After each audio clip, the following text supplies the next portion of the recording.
In a strange twist of fate, 2016 is the best year for pop music in recent memory.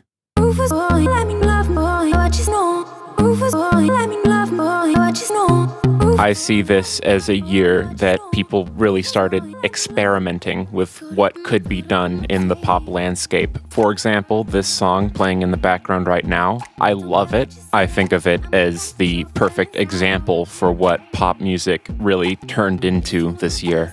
In 2016, we were given a multitude of small, strange, experimental half songs like Gold by Kiara, which in its efforts to be trendy and sort of dark really ended up being unique, and I've never heard anything like it. We have this wispy art pop vocalist just gliding over this absurdly minimal instrumental, and on the chorus she just glitches the fuck out.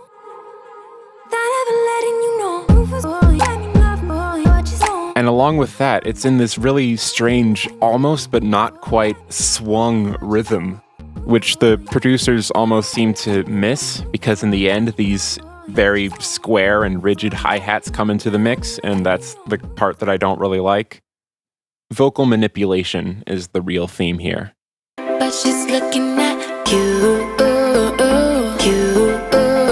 This is not Rihanna's singing voice. A lot of these half songs I speak of don't really consist of a hook or a chorus as it would be. Instead, we are seeing way more weight put on the producer. I say the blame here is partly on the integration of electronic dance music into pop music, where the producer is the star and the singer is the guest.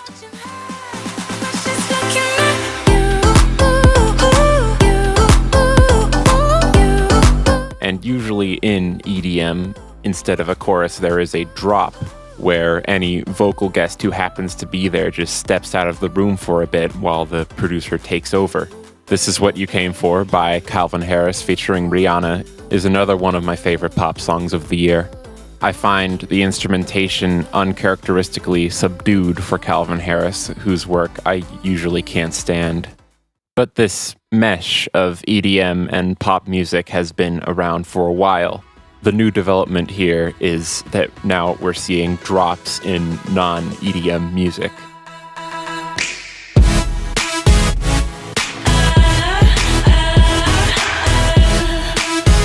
Roses by the Chainsmokers, I think, is one of the earlier examples of this.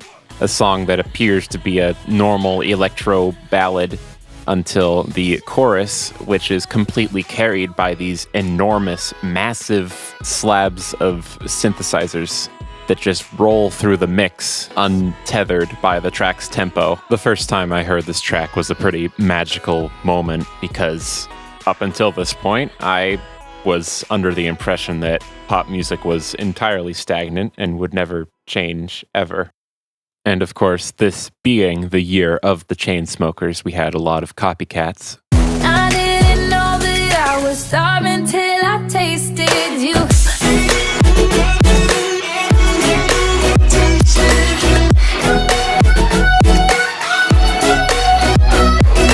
This song right here, which is either called Grey or Starving, I'm not quite sure, is one of the better Chainsmokers influenced songs from this year. And while I am never a fan of acoustic instruments used in highbrow pop songs, because it never sounds genuine when it's recorded well, the rippling nature of those string-ish synthesizers in the drop I just find delightful. The way that they're so harshly sidechained and how the forward and reverse reverb cuts in and out of the mix makes it sound like it's bouncing, like it's flowing up and down. And to bring it back to vocal manipulation, Hayley's voice is transformed into this strange, glitchy, distorted, failing tape player noise, which again shows that the real experimentation here is in these drops.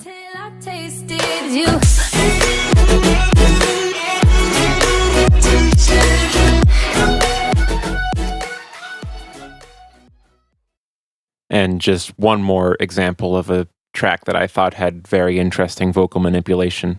Name of love, in the name of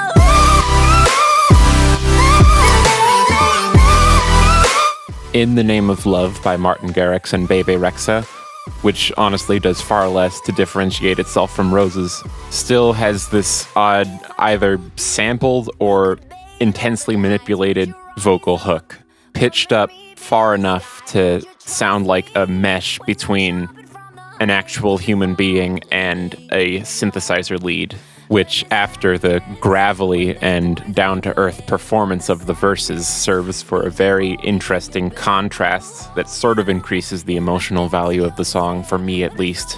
And also, this music video is very pretty. This next one might make some people upset.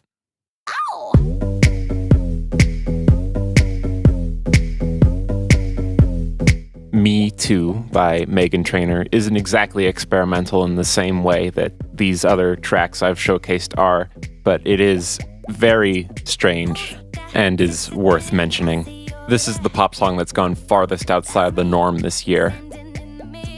The entire instrumental is carried on this syrupy, atonal bass synth with odd sound effects thrown in for flavor.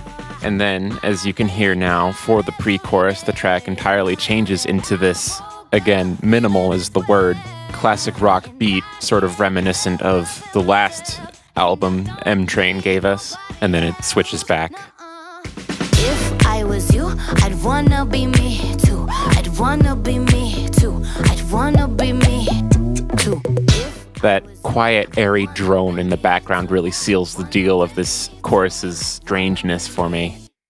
And it's odd because the performer of this track just doesn't seem to understand how strange it is. She's just singing on it like it's a normal party track, which it really obviously isn't. What I'm saying is it's essentially a Sophie track. Crazy and then pop. Crazy and then pop.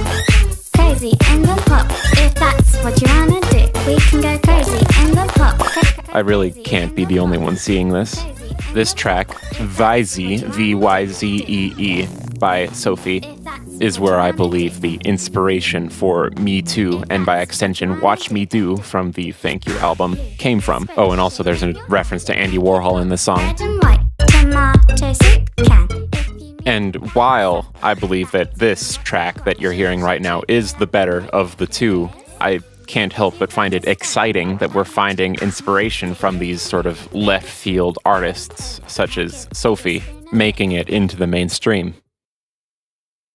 This last song I'm going to talk about isn't a half song, it's a full song, and it's amazing. I was the knight in shining armor in your movie. While All Time Low from John Bellion's lyrically awful but instrumentally potent masterpiece, The Human Condition, isn't quite my favorite song on the album, that would be Morning in America. It is a tremendously amazing step in the right direction for the pop charts.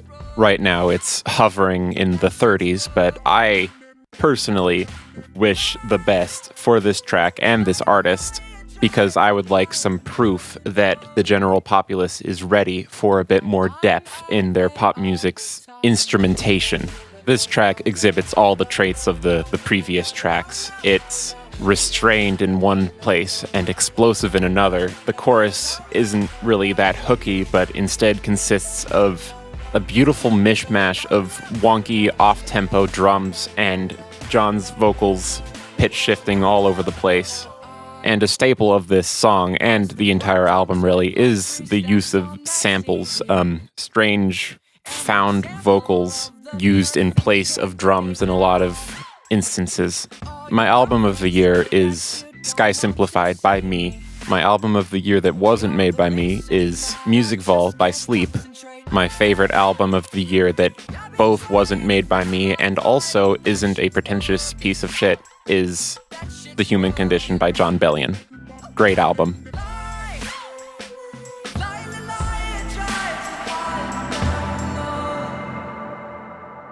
That I'm at an all time.